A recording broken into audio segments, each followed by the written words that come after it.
Well, after going back and looking at the tape from the Washington game, what was your thoughts based on what you saw live versus what you saw on tape? Yeah, I think there's a lot of positives that we took away from that game. Obviously, there's plays that we need to make. It goes back to your fundamentals and techniques that make the scheme. Unfortunately, we can't go back and remake those plays. And so we got to move forward, learn from it, and not make the same mistake twice. And I think our guys have had a nice week of preparation, meetings, very real meetings. Sometimes the truth hurts, but they've really responded really well this week and had 2 really good days of practice. So some of the drops, I mean, was that just, you kind of chalk that up to just being a weird fluky thing where it all happened in one game? Or I mean, you worried about that moving forward, or what's up with the drops? Some of that stuff too is like drops, like your golf game, right? Like you have the case of the shanks, like you have one, then another one happens, another one happens, another one happens. Like you just need to have an opportunity to get that first catch, right? And unfortunately, it's like the perfect storm for our guys. Like we had 1, then 2, then 3, and it kind of kept going. But at the end of the day, it goes back to your fundamentals and techniques. And so we went right back to it. It's like how we catch the ball: 2 eyes, 2 hands. God, nothing else matters in the world but between you and that football. And being deliberate and intentful with your eye control and your eye discipline, that's the number one thing in football. And we had to go back to those base fundamentals and be brilliant at the basics, and we do those things. Yeah, we'll catch the ball. We'll have rack with the ball in our hands. We'll be blocking for our buddy with the ball in their hands. And so it's always going back to the smallest, simplest things and doing really, really well.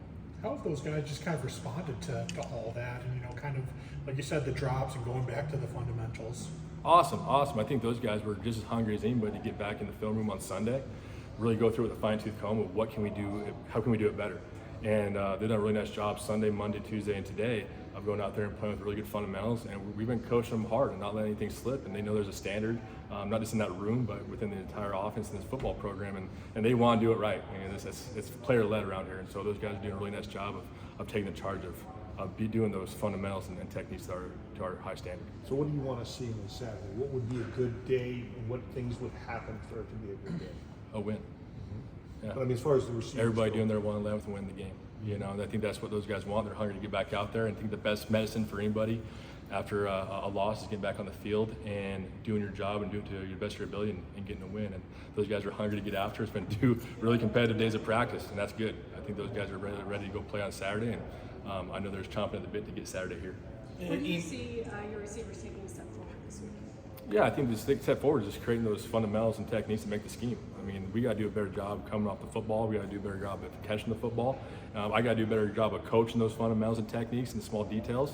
And we've all agreed to do that this week, and I think we've all took the next step there. And so I'm excited to see those guys go play. I think practice is one thing, but for those guys to go out there and do it with the lights on and all the people watching, it's gonna be another thing. And I know they're ready to go do it. I think there were a lot of people fall spring very excited about Prince Strong, and we didn't see him out there. Do you expect that to change at all? Yeah, Prince had a little package in that game plan. Moving forward, he's still got packages in our game plan this weekend, and so. Sometimes those packages get called, sometimes they don't, but he's obviously a guy that we're going to continue to bring along and grow. And very similar situation like EMAC last year, right? EMAC started off a little slower last year, then in the middle of the season really picked up and started making a lot of plays. And I think Prince has that same ability and want to as well. And so just getting his feet wet a little bit at college football. He's done a really nice job coming to work every single day, and I'm excited about him. And obviously, UCF coming up to Florida, that's his second home. So it's a big weekend for him. Eric McAllister echoes like he was Matt Miller out there with all those targets, right? Thomas Spurbeck. Was that just out of necessity for EMAC to get that many of the targets, that high a percentage? And what did you think of that being, he's not used to that type of load. Like, how are you on McAllister? Yeah, I think Eric's, and I was really proud of EMAC, because him going back to even last year, like talking about with Prince, like he really grew over the course of the season, and then he had a really good offseason, good summer. And for him to be able to carry that workload, it's a testament to his work ethic in the offseason, be able to handle the football intelligence piece, the knowledge of what it takes to go out there on an every down basis instead of being more of a package guy.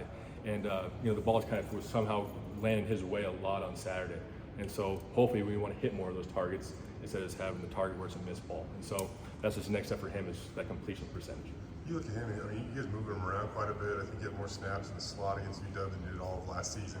How much is the degree of difficulty kind of going up for him, and how is he handling it? Yeah, really well. I don't think we'd put him in that position if he couldn't handle it. And the same thing, I was just like, that's just a testament to his work ethic and him putting the time and effort into it in terms of his preparation level. We're always trying to prepare better and better and better, but EMAC's taking that next step, and he's only going to get better because he's hungry and he wants to be really, really good. And so I'm excited about him too. I mean, he's had 2 good days of practice. He's hungry to get out there and make some plays on Saturday. When you look at some of those what-if moments, Steph on that early that early drive. Penalty, there was a couple of them. Riley even had one where he slipped on an out route that would have, set up a favorable second down.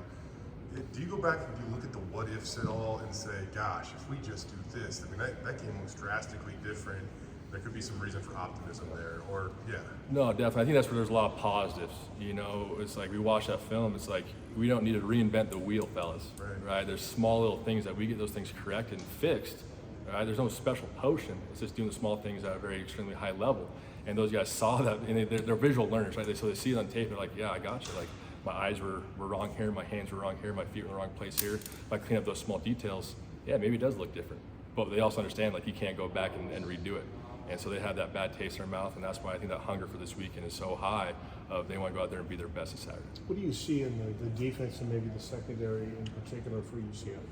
Athletic, and they got a lot of speed, length. I think they got really good quality players who have played a lot of football for them. And so just watching the games from last year to this year, we got our hands full, and we got to do a really good job in all phases of our offensive game plan, whether it's blocking them in the run game or running routes in the pass game, because they're a very talented bunch in the back end, along with the linebackers and the defensive front. I mean, it's a very good defense, all 11 across the board, and they got depth too. I mean, it's not just the first 11; it's the next 11. They got a lot of guys who go play the game at a very high level. I mean, you look at Kent State, and I don't know who you're playing, but when you hold somebody to 38% completions, that number stands out. So what did they do to limit the number of completion percentage to be so low? Yeah, they're going to do a good job of mixing coverages. They're going to do a good job of mixing pressures in there, get after the quarterback, and they do a good job of playing tight coverage and mixing in some off coverage as well. And so they do a really good job. They're very well coached. I think it's going to be a great challenge for us to have a team like that come in here and a defensive personnel-wise that's going to come to Boise and play, because it's a game that you want to come to Boise State and play. And it's going to be an awesome opportunity for our guys. Now, I know those 50-50 type balls, like outside of technique, like what is the key ingredient to going and getting those? And I know there's some tight coverage at times on Saturday, but I mean, back in the day we saw you make some of those grabs. So what was like the key ingredient outside of just simple technique or whatever? Yeah, obviously there's some techniques that go into it, but at the end of the day, it's a mindset. And so, you said between those white lines, it's like you got to go out there and be a frisbee catching dog. I mean, when the ball's in the air, it is your ball. And there's videos that show guys of dogs going up there and catching a frisbee. I mean, it is the most important thing in their life is that frisbee. They're doing all the jumps over their trainers and all those cool things. Well, it's the same mentality as a receiver. Like the ball's in the air, it's your ball. I talk to defensive backs. They float a ball up the air. That's your ball as a defensive back. Go up there and get it. High point it, rip it out of the sky, and move it away from the defender or the opponent. And it really just boils down to this between your ears of the want to, right? And obviously the technique. There's some technique stuff too, but the want to is the most important piece. Andy cited efficiency as a way he thought the offense would evolve from week 1 to week 2. Where do you see it evolving? Yeah, the efficiency piece I think would be. I mean, obviously we want to be more efficient as an offense.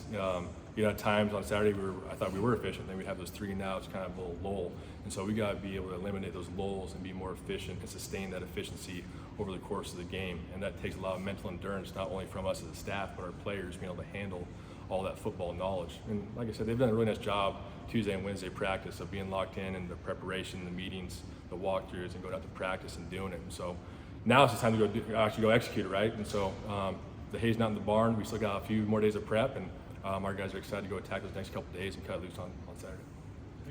Yeah, Matt, I mean, you're such a big part of this brotherhood. You're the all-time receptionist leader here. Like, you guys, and you haven't been 0-2 since 05. You weren't even here yet. Like, do you spend any time in thought psychologically, like this game might have more importance maybe than others?